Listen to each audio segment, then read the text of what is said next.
Hello. All right, guys, this is going to be a bonus general message. I always start these out with something real that happened, something pertaining to my dog, and then we see if that sets a tone for the story. Every morning early on, my pup loves to lay down in the sun and do his little bit of sunbathing. And he hates to be hot, by the way, but he loves to get his little vitamin D in the morning. And I watch him, and it's so cute because he looks over at me like, leave me be, Mom. I need my Zen time. And it's really quite adorable. So all I can say is maybe somebody is doing what's right for them. Maybe somebody has their little ritual, their little routine, and they don't want anybody expecting them to break it. And because that is his time. And I just let him have his time, let me tell you. So we have eye to eye. We have head in the clouds. By the way, it's card 23, card 24, and card 21, which is Siren's Song.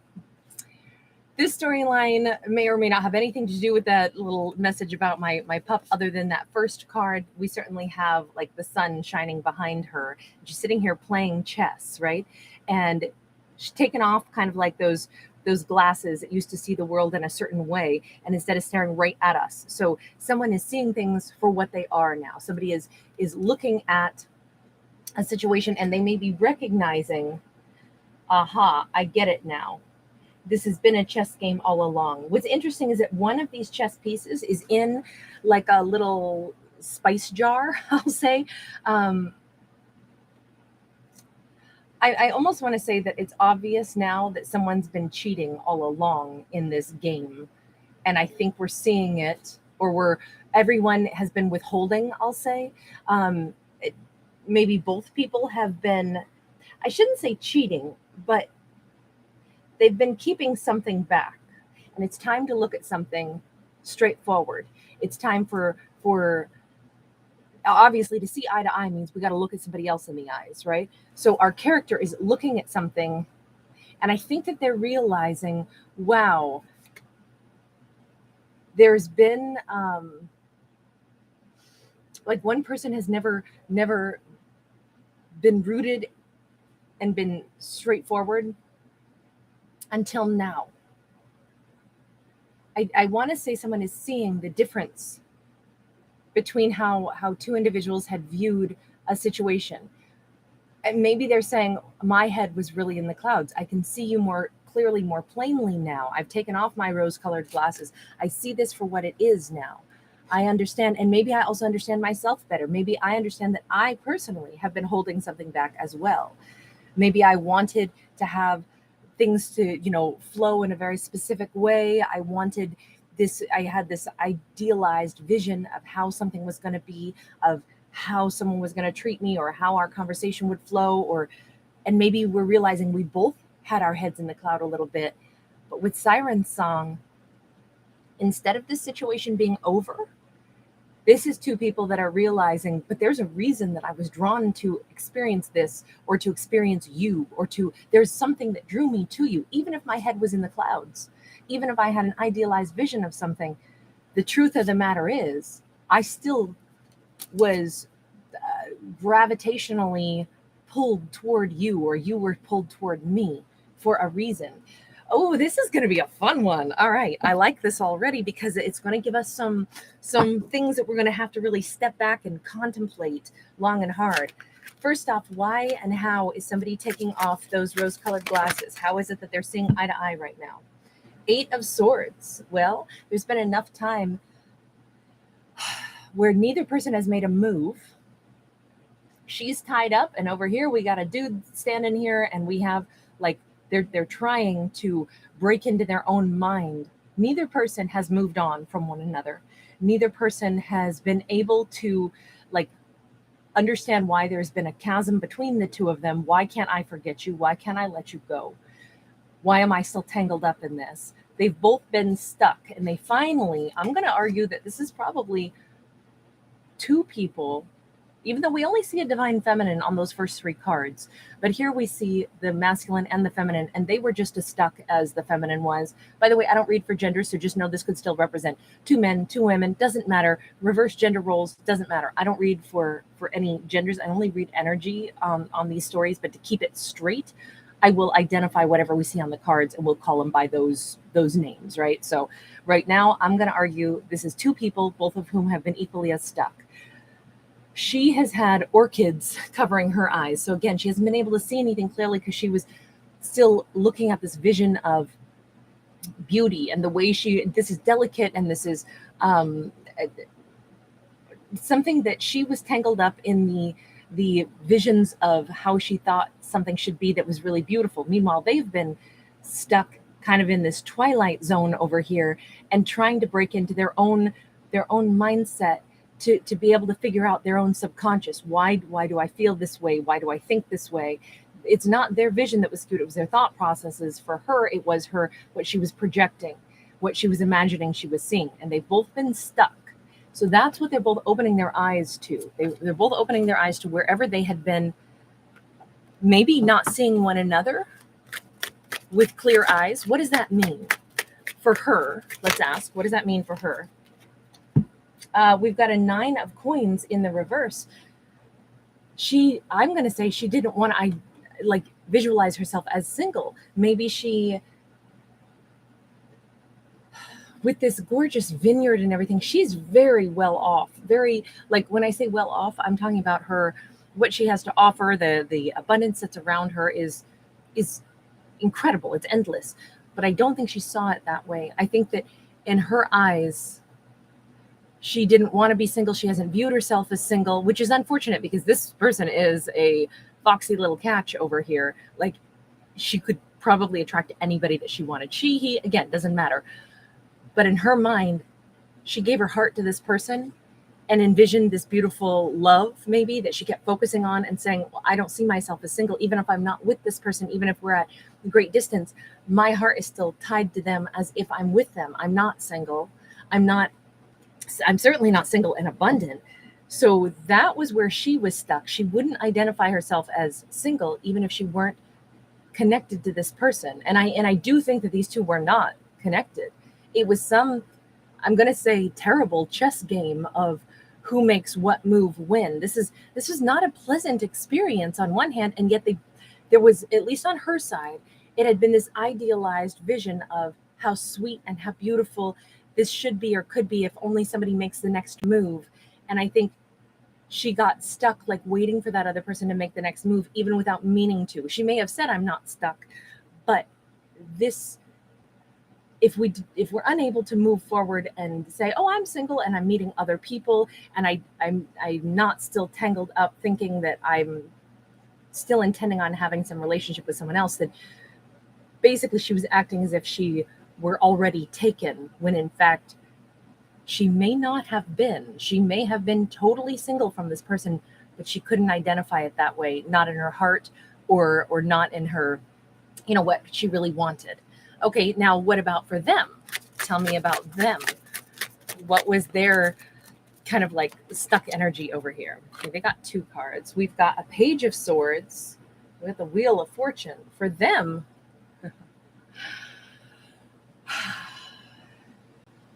they were stuck in a whole different way.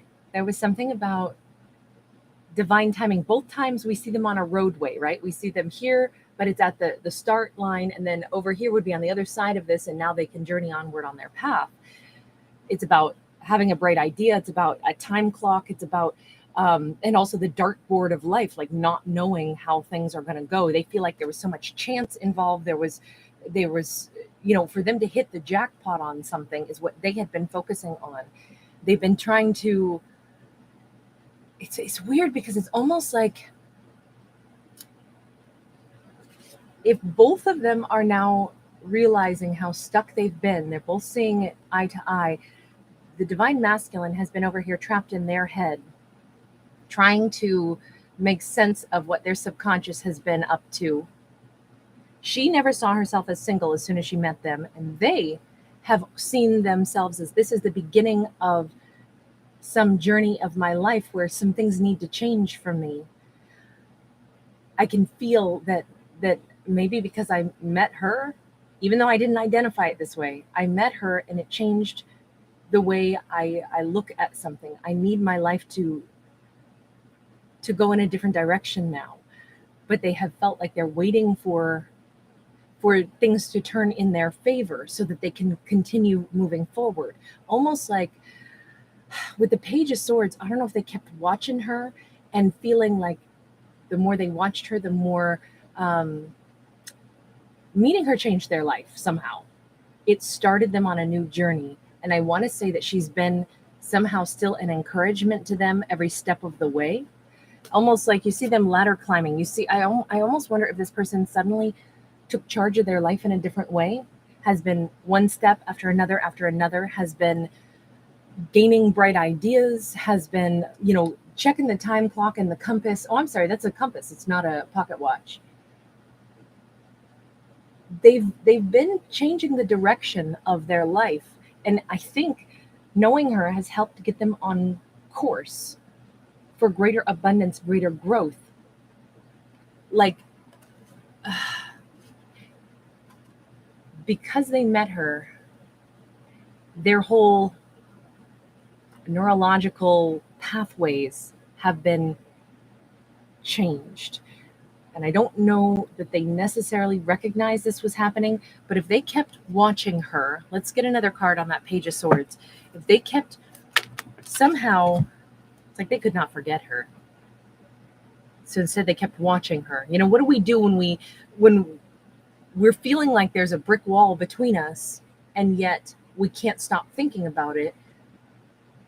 We watch, right? That's what do you do when you can't forget something? Well, you keep paying attention to it. It's as simple as that. But the more they paid attention to this, even in their subconscious, if they did watch her somehow, whatever it was, social media or just watch from a distance, the more they watched her, the more it had a subtle, I'm picturing right now in my mind like a river that is cutting a new bank for itself. Their thought processes have flowed in a different direction, which has actually gotten them onto a pathway now that is much more successful. Her energy or her memory has reshaped them somehow and put them on a better, more productive, more successful road. And Wheel of Fortune, it was about divine timing. It's almost like she needed to be a part of their life to help influence them slowly but surely, and it's helped them get beyond something. Now, that Page of Swords, we had the Devil here, we had the Four of Swords. Something about knowing her has helped them to heal a tremendous toxicity in them, some kind of, I don't know if they were chained to money, chained to the concept of riches, changed to the concept of, you notice how way up above and behind those chains is where we have like two hands holding the yin yang. Here's the thing, that they were always on the other side of it. They were never at peace. They were never able to achieve comfort because it was always about like, no, I'm being puppeted by the chains that bind me, the chains that have to do with money, that have to do with success, that have to do with expectations. I don't know if for a long time they kept thinking that the financial success was the only way that they could be measured and found worthy to have a connection. Maybe they dealt with somebody in their past who was very much like, well, if you don't have this much money, then you're nothing. If you don't, you can't come near me unless you have this title, unless you have this, have that. They had to heal from whatever that was. I'm thinking some past situation scarred them up pretty badly and made them feel like they can't have success unless they were to achieve certain, piles and piles of money, right? The only thing is they're never going to have peace if they keep saying, well, I can't be successful until I have piles of money. That was the whole point. They had to heal from that thought process to actually find peace. That was the ironic thing. They had to stop caring about the thing that they thought if I could just get enough of it, then I'd be enough. The more they watched this divine feminine, so from the time they met her to this moment in time, they have been slowly but surely changing without necessarily realizing it. They couldn't take their eyes off of her. That was the beginning of a metamorphosis going on with them. That was the beginning of them genuinely healing this very toxic energy within themselves. Something about knowing her has been good for them. Seeing her, understanding something about her, recognizing that she's different, recognizing that stuff doesn't matter. Somehow she influenced them, and it's got them on this other path. Tell me one more card on the Wheel of Fortune. And we got to go back over to her because they got a ton of cards and she only got one. 10 of Wands. There's the clock. There's the timer. All right. So at this point, if they have changed, if they are different now, it's time for them to prove it. They've learned all they can. They have shifted their energy. They have grown. The thing that, no wonder they can see her eye to eye now. There's no more, like whatever they couldn't see clearly before, that's done. The Wheel of Fortune has taken place. They have already done the change. They have healed. They are a different person at this point. They can lay down those old burdens of the lessons that they had to learn. Let's go back over to her for just a minute. We saw her with that 9 of Coins in the reverse. Tell me a little bit more. She never saw herself as single. All that time, she still was connected to them somehow. We have an Ace of Wands and we have the Temperance. I feel like this divine feminine, what she wanted more than anything was to perhaps like feel balanced again. I don't know. This is going to sound like a very theatrical storytelling, but it seems to me that I can only read the story that's here. Good, bad, or ugly, doesn't matter. It's all fiction anyway. But to me, it looks like meeting them had equally as powerful an impact on her. From the time she met them, she didn't feel single. She needed, though, to get herself balanced somehow. Maybe she either was, she became aware that she needed to get more passionate about getting herself into a place where she didn't think so heavily about them, to the point where she wasn't her own self. There was something about her needing to find balance as well. Now, simultaneously, though, meeting them, she could have already said, I bonded to this person and I don't know how to get that part of me back. I can't help it. Like, I want them to be balanced because I don't know what else to say about this. Like, I feel welded to them. I feel like how I feel is somehow connected to them. Now, she may have known that's not great for me to be so, like, I lost half of myself to this union that isn't even taking place, right? We haven't been together. We've been apart, but I can't identify as single even though I'm not with them. So much of my energy, I still feel this passion for them. Now, you notice that we have these angel wings twice, right? So I'm going to say that she's been feeling like still guided to, keep thinking about things, keep moving her own self toward a state of balance. Sagittarian energy here. I think meeting them helped her recognize maybe how she lost herself in this connection just a little bit, because she really saw this as something beautiful, something that could work. And I think that there was, it could have been almost to a detriment to her if she was too consumed with thoughts of this. So please don't take offense to this. Remember, this is just, we're trying to really see how both characters operated in a situation, right? Doesn't mean this was you, right? Because this is all fiction. We have to do a part 2 on this because we only got through 1 card. We got 3 still to expound upon. The free link to part 2 is going to be right there in the description box. We're definitely going to pick right up where we left off in this one. I'll see you guys in part 2. All right, thanks. Bye.